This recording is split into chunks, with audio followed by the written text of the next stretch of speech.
kan lim ni te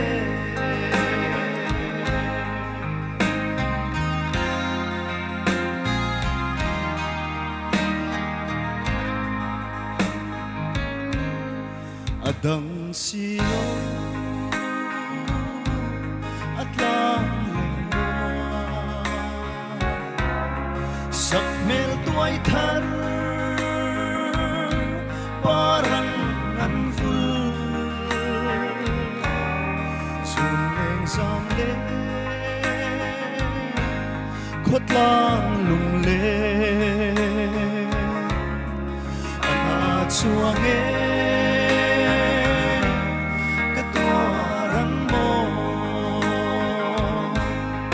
kong e in ong lên ruộng tu te at tham ran se kan lim ni te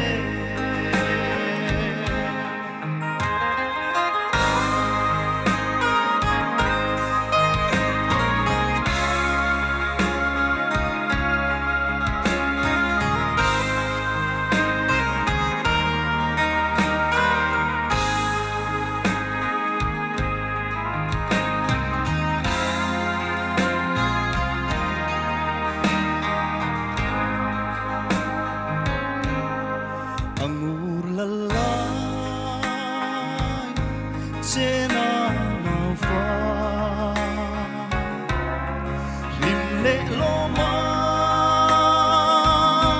lui ni song kha an chang dâu ta